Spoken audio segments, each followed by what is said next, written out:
ನೀವು ನಿಮ್ಮ ಕೆಲಸವನ್ನು ಪ್ರೀತಿಸಿದರೆ ಯಶಸ್ಸು ನಿಮ್ಮ ಹಿಂಬಾಲಕನಾಗುತ್ತದೆ.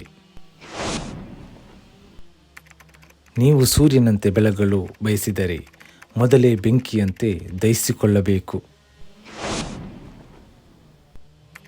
ಭಯವನ್ನು ಬಿಟ್ಟು ನಿಮ್ಮ ಕನಸುಗಳ ಕಡೆಗೆ ಧೈರ್ಯವಾಗಿ ಹೆಜ್ಜೆ ಇಡಿ.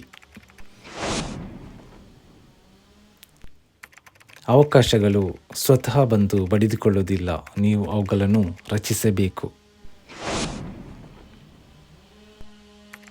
ಯಶಸ್ಸು ಒಂದು ಗುರಿಯಲ್ಲ, ಅದು ದೈನಂದಿನ ಪ್ರಯತ್ನದ ಫಲ.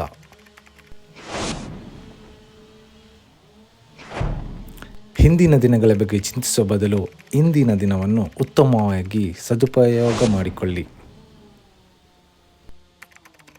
ಜೀವನದಲ್ಲಿ ಸಫಲತೆ ಪಡೆಯಲು ಪ್ರತಿ ವಿಫಲತೆಯಲ್ಲೂ ಪಾಠವನ್ನು ಹುಡುಕಲು ಶಕ್ತಿ ಇರಬೇಕು. ನೀನು ಬಡತನದಲ್ಲಿ ಹುಟ್ಟಿದರೆ ಅದು ನಿನ್ನ ತಪ್ಪಲ್ಲ, ಆದರೆ ಬಡತನದಲ್ಲಿ ಸತ್ತರೆ ಅದು ಮನಸ್ಸು ಏನು ನಂಬುತ್ತದೆಯೋ ಅದನ್ನೇ ನೀವು ಸಾಧಿಸಬಹುದು.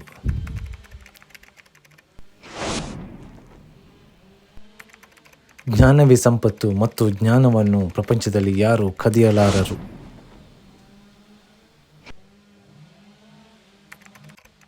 ಯಶಸ್ಸು ಕೊಟ್ಟರೆ ನಾನು ಶಾಂತನಾಗುತ್ತೇನೆ, ವಿಫಲತೆ ಕೊಟ್ಟರೆ ನಾನು ಕಲಿಯುತ್ತೇನೆ.